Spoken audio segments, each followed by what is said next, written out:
Nasaan ang pera ko? Papsi, hindi ako makahinga, Papsi! Nasaan ang pera? Wala na! Pinalig ko na kay George! Papatayin kita! Baby!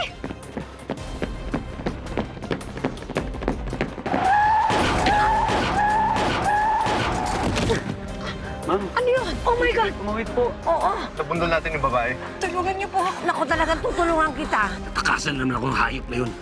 Hindi ko napigilan yung sarili ko nung nakita ko yung lola natin. Bumalik sa akin lahat. Gusto ko siya makilala. Bakit pa? I'm just curious. All this time, akala ko wala na tayong buhay na kamag-anak. May lola pa pala tayo. At yung Amanda Barameda na yan, lola natin siya. Dapat siya ang tumulong sa atin nun. Pero hindi. Wala siyang ginawa. Pinabayaan niya tayo.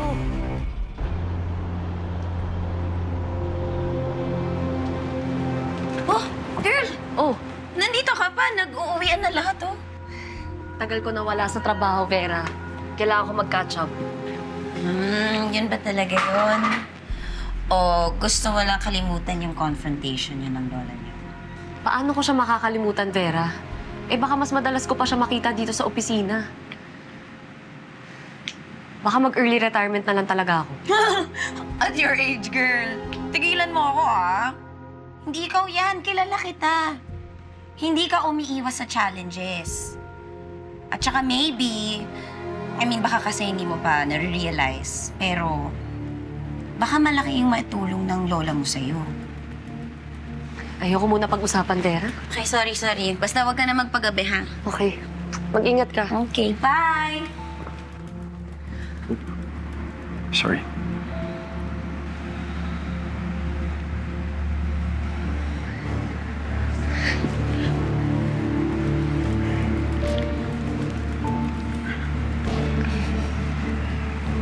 Go ahead. Look. Diana. Ginawa ko lang kung ano mas makakabuti sa kumpanya. Bakit ka nagpapaliwanag? Well, I'm sorry kung kinailangan mo makita yung lola mo. Sorry ka? I doubted Vlad. What's that supposed to mean? Alam ko naman kung paano kayo magtrabaho ng nanay mo. Sure ako baka pinagplanuhan niyo pati. Hindi totoo yan.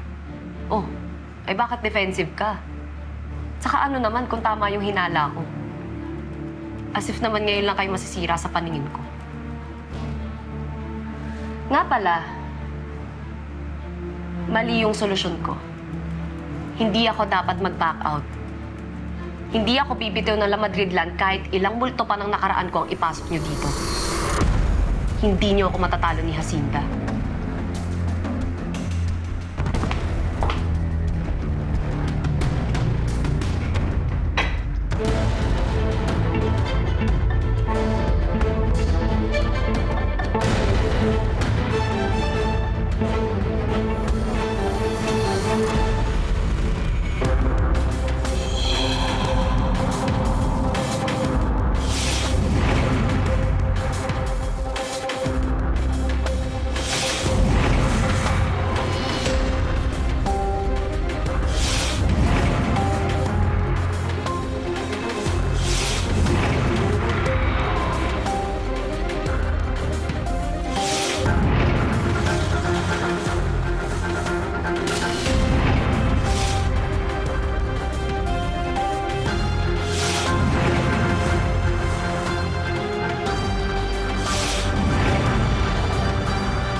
pa sumakay. Ang dami namang elevator dyan.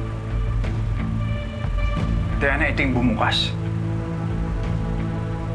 Okay, edi solohin mo to. Ayaw kitang kasabay.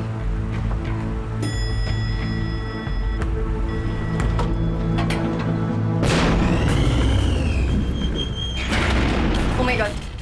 Oh my God. Oh my God, no. Please. Please. Please, no. Tulong! Tulong! Ayoko makulong dito. Tulong!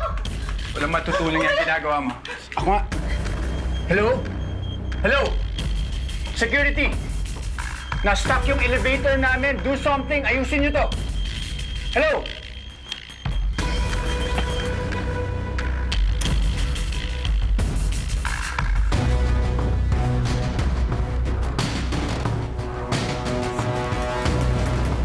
Can you relax? Walang matutulong yung panic mo. Bakit ba kasi hindi ako makawala-wala sa'yo eh? Pag nasa isang lugar tayo, lagi may nangyayaring masama sa akin.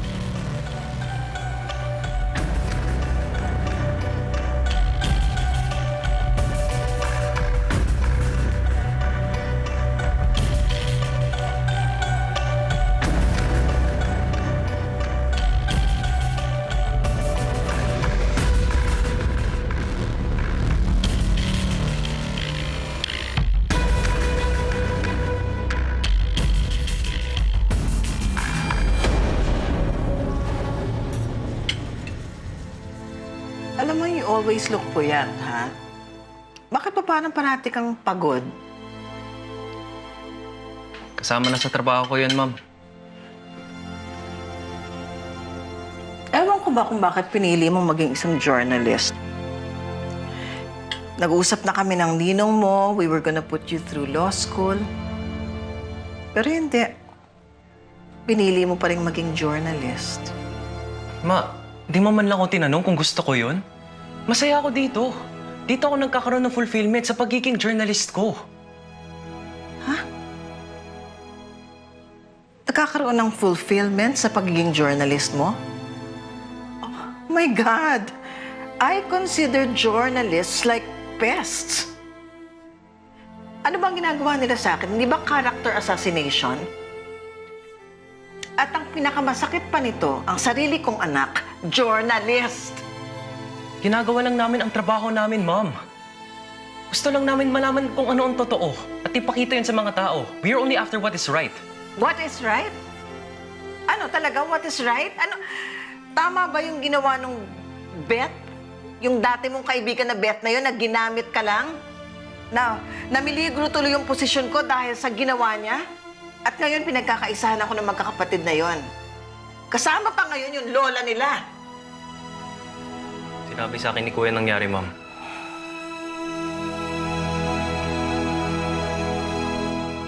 Attorney, gusto kong malaman kung sino yung mga nakataong nakapaligid sa mga apo ko. Kung sino yung mga kaaway nila. At kung sino yung pwede kong pagkatiwalaan. Baka mamaya, kagaya nung baby na nanloko kay Diana. Well, may alam na tayo tungkol sa mga anak ni Julius Lamadrid. Lalo na ang present CEO ng kumpanya nila na si Vladimir Lamadrid. Yung Jacinta, alam mo, unang kita ko pa lang doon. Wala na akong tiwala sa kanya. About her, ma'am, may kaso siya for dismissal at disbarment na sinampa ng apo niya si Beth.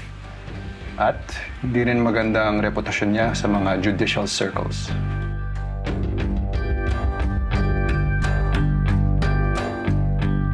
Pero you know what? Yung mga paraiso na yan, para mga ana yan eh. Unti-unti nilang kinakain ang lahat ng pinaghirapan ng daddy ninyo. Pero hindi ako papayag. Pagsisipain ko silang lahat sa pinto. Kaya lang, syempre, I have to start with the queen bee. At sino yon?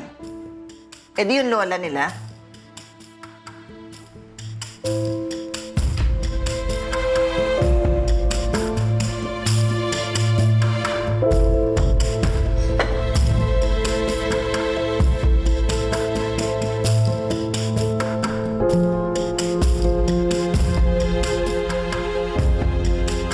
So tama ang kutob ko. Dapat lang na mag-ingat tayo sa babaeng yan. Pero, Mama, hindi ba delikado? Nagkakaroon tayo ng mga kalaban dahil sa mga taong wala namang kinalaman. Hindi pagkasama mga apo ko.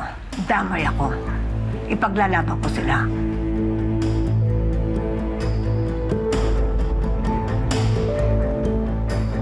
Pero bago yun, sana magkaayos-ayos na kami maglolola. Gusto kong makita si Amy.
Oh.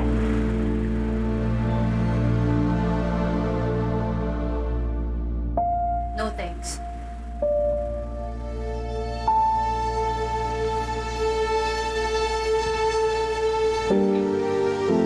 Can you stop thinking bad about everything?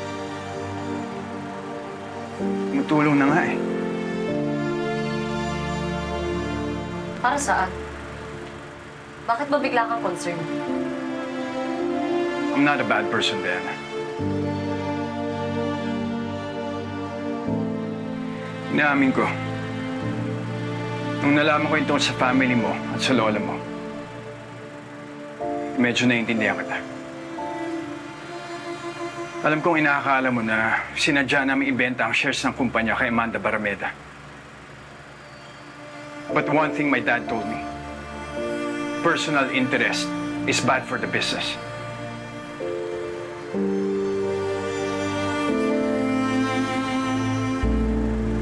Inakusahan mo rin ba siya ng ganyan nung pinasok niya ako sa La Madrid Land? Nung binigyan niya ako ng posisyon?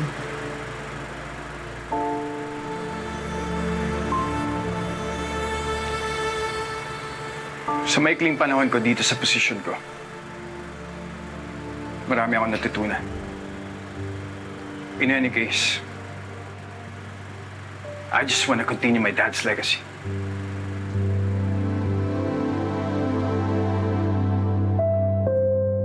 I want him to be proud of me.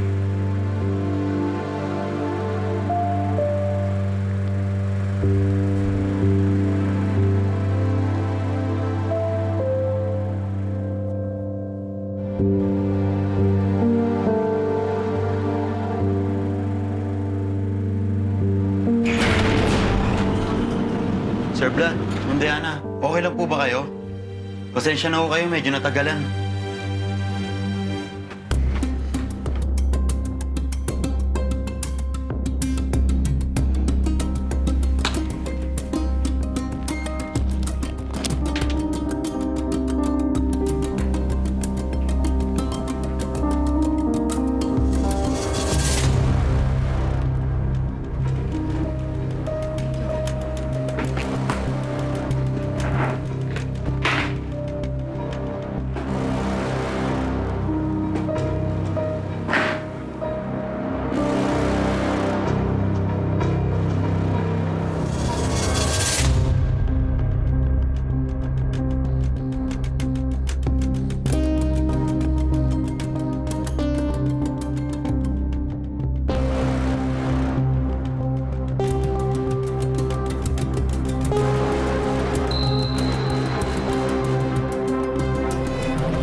May gusto pong kumausap sa inyo.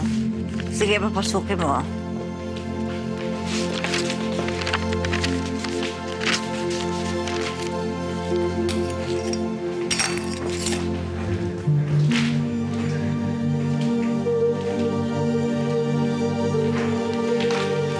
Ako po si Beth.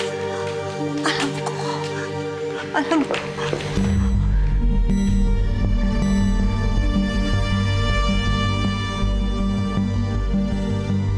Ang tagal na kitang gustong makita mo.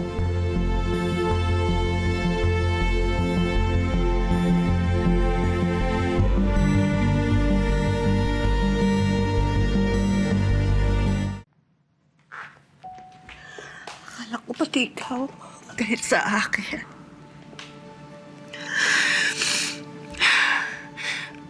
Masyado po ho akong bata nun, Lola. Wala na akong naaalala. Pero kaya po ako nandito kasi gusto ko po kayong makilala. Alam mo ba, nung nalaman ko na ikaw ang apo ko, nanood na ako ng mga clippings at saka yung mga documentaries. Hindi ako tumigil. Proud na proud ako sa'yo, apo.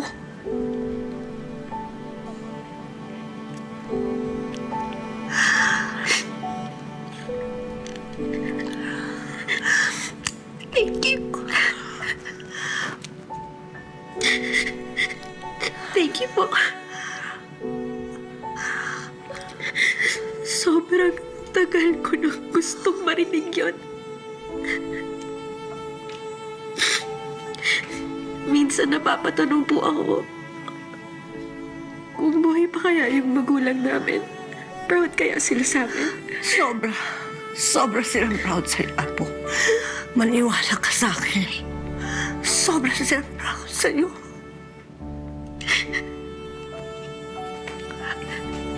May mapakita ko sa'yo, ha?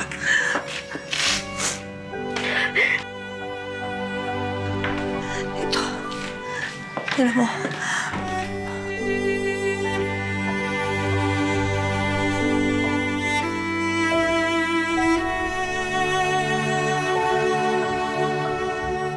Matagal ko nang binalak na puntahan kayo.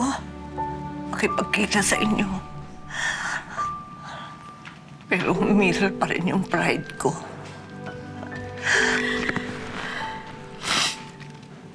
Kaya,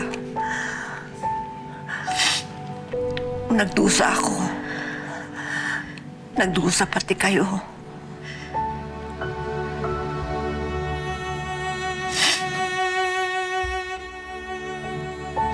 Sorry, apo. Dahil alam ko nagdusa ka nang dahil sa akin. Sorry. Sorry.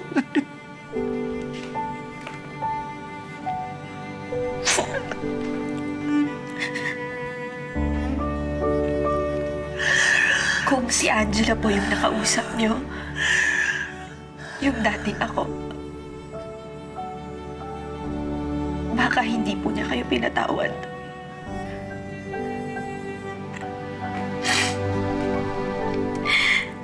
Pero na-realize ko na masyadong maikli ang buhay para magpalamon ako sa galit ko.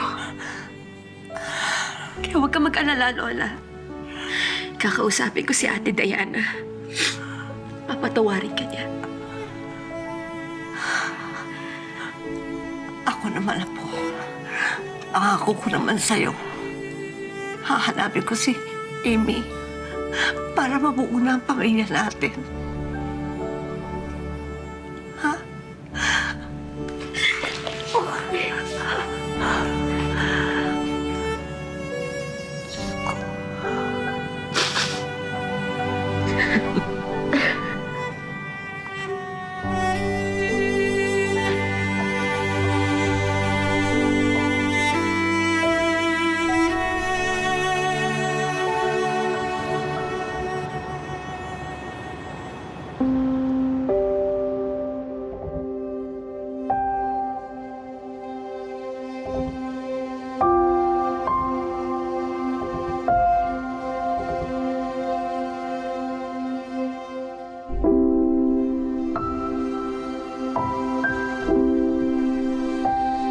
Mama Amanda, eto na po yung dyan.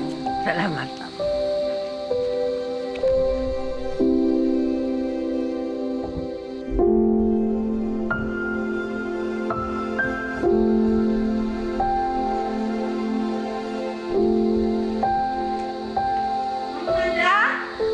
Mama Amanda! Ano yan, Sita? Mama Amanda, meron po kayong bisita.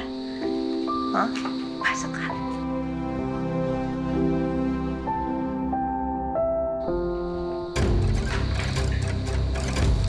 Good morning ho.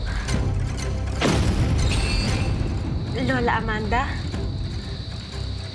Sino ka? Lola, ako ho. Ako ho si Amy. Yung pinakabatang apo nyo.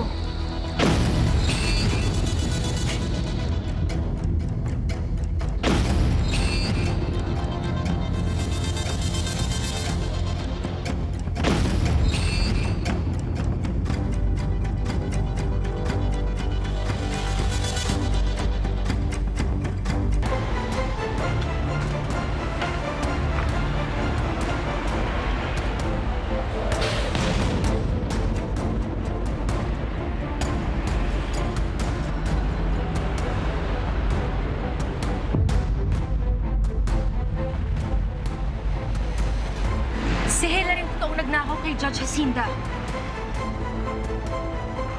So, ibig sabihin na lang neto, malaki ang posibilidad na hindi si Hillary ang tunay na Amy. Kailangan malaman na to ni Ma'am Diana.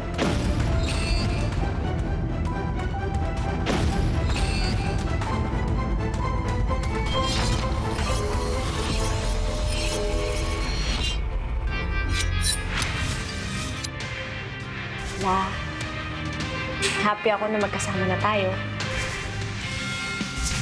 Hindi si Amy yung kausap ko kanina. Ang lakas ng kutob ko. Gusto kong klaruhin kay Baby ang lahat. Klaruhin po ang Lumaki ba talaga kayo sa isang bubong ni Hillary? Opo, kaya alam ko talagang peke siya. Mag-iingat ka pa rin sa kanya, Ma'am. Hindi lang siya manloloko, magnanakaw din siya. Alam ko kung anong ginagawa. Siya ang susi para mahanap ko si Amy.